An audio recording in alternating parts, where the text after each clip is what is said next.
La paz esté con ustedes. Adoro la parábola que está en el corazón de nuestro Evangelio de hoy, de Mateo 20, porque luego de 37 años de predicar es uno de esos pasajes en el Nuevo Testamento que en verdad fastidia a la gente.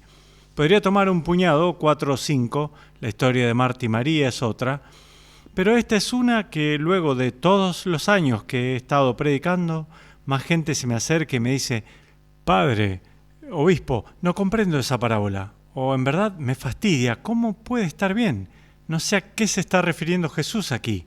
Vean, adoro eso porque comprueba algo muy interesante, que la parábola está realizando su trabajo espiritual. Me refiero a que no está solo transmitiendo información cierta sobre Dios. Algunas parábolas nos enseñan verdades acerca de Dios y eso es genial, pero hay otras que nos llegan al alma. Nos molestan porque son un poco como una cirugía, supongo yo, una cirugía exploratoria, la cual en el proceso descubre problemas en el cuerpo. Bueno, esta parábola es como eso, pero respecto al alma. Desenmascara o echa luz sobre cierta oscuridad de nuestra alma, ciertas resistencias a Dios. Así que es muy interesante e importante atender aquí nuestra resistencia. ¿De dónde proviene?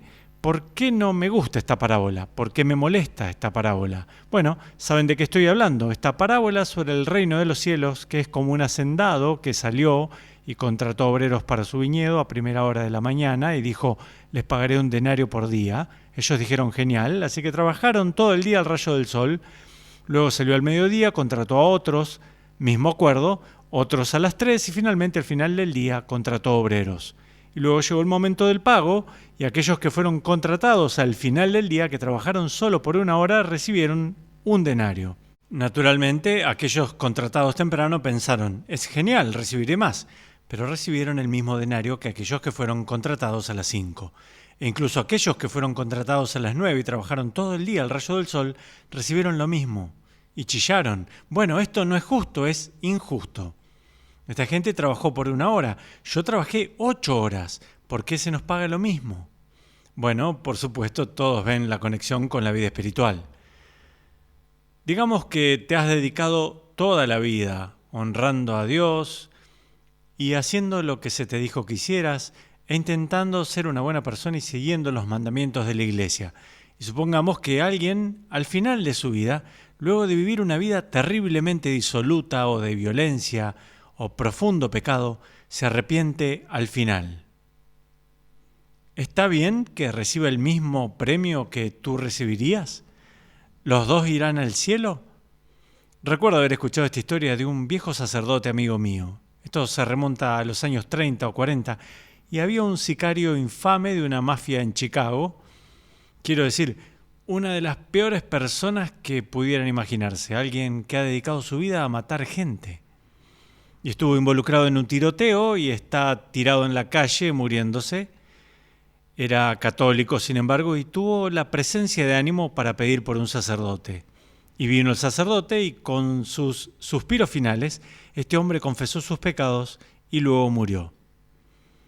Y se le preguntó al sacerdote y dijo: bueno, sí, estoy seguro que se ganará el purgatorio. Pero sí, este hombre irá al cielo al igual que San Francisco de Asís. Y evidentemente, este viejo sacerdote amigo mío me dijo, causó un verdadero furor en la prensa, gente escribiendo cartas y quejándose. ¿Cómo podría ser cierto que este sicario, esta persona terrible, con una sola simple confesión, obtuviera el mismo cielo que San Francisco? No parece bien, no parece ser justo. Les daré un ejemplo de las Escrituras. ¿Qué tal el buen ladrón Dimas? De hecho, lo llamamos San Dimas, ¿cierto? No sabemos nada sobre él, pero su vida termina en una cruz romana acusado de ladrón. Quiero decir, no estamos hablando aquí de la Madre Teresa, estamos hablando de alguien que probablemente vivió una vida malvada, pero en el mismo final busca a Jesús. ¿Y qué escucha? Hoy mismo estarás conmigo en el paraíso.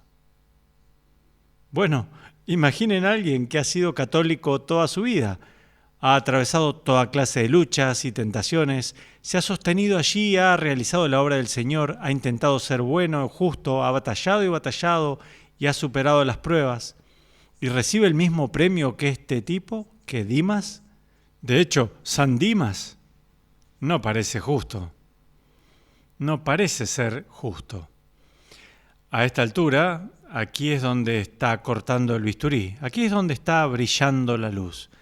Se necesita revisar esta resistencia y permítame hacerlo bajo dos rúbricas diferentes. Santa Catalina de Siena dijo esto: ya que Jesús dijo que Él es el camino, entonces el camino al cielo es cielo. Permítanme decirlo de nuevo. Jesús dijo: yo soy la verdad y la vida, pero también dijo: yo soy el camino. Y eso significa que el camino al cielo es el cielo mismo. ¿Ven? Esta es una manera falsa de pensar en las cosas espirituales. El cielo es una gran tierra de dulces, es este gran premio, esta gran recompensa que obtengo. ¿Después de qué? Después de este terrible esfuerzo difícil de la vida. Quiero decir, Dios sabrá por qué, pero se me pide realizar todas estas cosas difíciles: rezar, sacrificarme, amar, sí, incluso a mis enemigos. Y lo he intentado y es un esfuerzo duro y no se puede aflojar y se supone dure toda la vida. Y supongo que luego de haber pagado ese precio terrible, merezco al final este premio. Merezco el premio del cielo. Y alguien que, por tanto, no ha realizado el trabajo, que no ha atravesado este duro esfuerzo, que ha vivido una vida autoindulgente y tal vez al final mismo hace lo correcto, obtiene el mismo premio que yo, por favor. Pero recuerden a Catalina de Siena: el camino al cielo es cielo. Permítame expresarlo así. ¿Realmente piensan que la Madre Teresa de Calcuta, que ahora está en el cielo, enfrentada allí con algún necesitado que le ofreciera la oportunidad de amar, diría: no, eso ya está, lo hice durante toda mi vida en la tierra, contribuí con esta gente toda mi vida y ahora merezco un poco de descanso y relajación, me merezco mi hermoso premio en el cielo? No, el asunto es que el camino al cielo es cielo. Significa que el amor que ella demostró toda su vida es precisamente lo que la preparó para la plenitud de la vida en el cielo. Trabajé al rayo del sol todo el día. Antes bien, se me otorgó el privilegio enorme de participar en la vida divina toda mi vida. Y tal vez Dimas, el buen ladrón, o aquel sicario mafioso no tuvieron esa gracia, no tuvieron esa oportunidad. No es cierto trabajo pesado al que nos vemos forzados a realizar para obtener cierto premio, sino que debemos ver el camino del amor ya como una anticipación del cielo. ¿Ven cómo el resentimiento que sentimos es un signo de que aún no lo hemos entendido bien, que no lo hemos reflexionado? Si llevan su obligación religiosa como un lastre terrible alrededor del cuello, es que aún no lo han entendido. Piensen en esto. Permítanme dar vueltas a aquella imagen de la Madre Teresa. Supongan que alguien que es un gran pecador es enviado de repente a la casa central de la Madre Teresa en Calcuta. Y se le dice: quiero que vivas la vida de las hermanas por el siguiente año.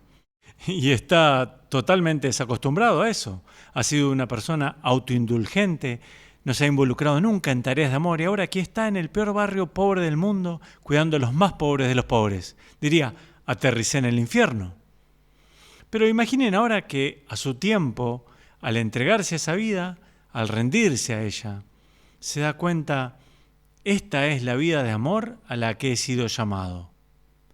Sin cambiar su dirección, ha ido del infierno al cielo.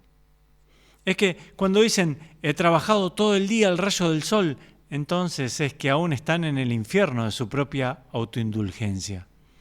Así que permitan que el desasosiego que sienten al escuchar esto se abra camino en sus almas. Y ahora esta es la segunda observación que quiero hacer. Si el cielo es la vida del amor, y así es como todos los grandes maestros espirituales lo dirían, tenemos estas tres virtudes, la fe, la esperanza y el amor, pero el amor es la mayor de las tres. Eso es porque en el cielo la fe desaparecerá. Quiero decir, veré a Dios cara a cara, no necesito la fe. La esperanza desaparecerá porque he logrado mi objetivo, pero el amor permanece porque amor es lo que el cielo es. El cielo es el lugar del amor perfecto. Amar es desear el bien del otro. De acuerdo, regresemos a esta parábola. ¿Significa que aquel tipo que trabajó 1 hora está obteniendo el mismo premio que yo? Es ridículo. Trabajé todo el día al rayo del sol. Debería obtener 8 veces lo que él recibe. ¿Qué se muestra en esta actitud? Una falta de amor extraordinaria. Amar es desear el bien del otro. Noten, por favor, esto lo encuentran en la Carta de Santiago. Nuestra gran tradición no tiene nada en contra de la justicia, pero la misericordia o el amor superan a la justicia, van más allá de la justicia. Si quedamos atrapados en un esquema mental de solo justicia, entonces no nos hemos desplazado al nivel del verdadero amor, desear el bien del otro. Desplacémonos a ese ámbito. Han trabajado todo el día. Sí, tuve la oportunidad de amar toda mi vida. Pero a alguien que no se le ha dado la oportunidad, a alguien al final mismo, el sicario de la mafia, pudiera entrar. Bueno, si tu corazón estuviera lleno de deseo por el bien de los demás, ¿cuál sería tu actitud?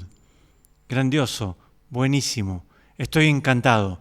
Hey, espera un momento, no es justo. Estoy más allá de esta preocupación por lo justo e injusto. Todo lo que quiero es el bien de los demás. Y es esto, miren, entra en el cielo, entra a compartir la vida de Dios. Hermoso, me alegro de eso. Y lo que ha hecho el amor es arrasar con fuego toda preocupación de quién lo merece más y quién trabajó más duro. Eso es arrasado con fuego. Permitan que esta parábola ilumine la oscuridad que hay en nosotros, que significa una ausencia de amor. Que nuestra resistencia misma sea una lección espiritual. He tenido dirección espiritual desde que era un joven en el seminario. Un director espiritual malo les dice siempre sí. Les dice, lo estás haciendo bien, no hay nada malo, todo está bien. Un buen director espiritual ilumina los lugares oscuros. Da vuelta a las cosas para revelar la verdad que tal vez no queremos sea revelada. Esta parábola funciona como un buen director espiritual. Si lo fastidia, bien. Significa que ilumina cierta falta de amor. Y Dios los bendiga.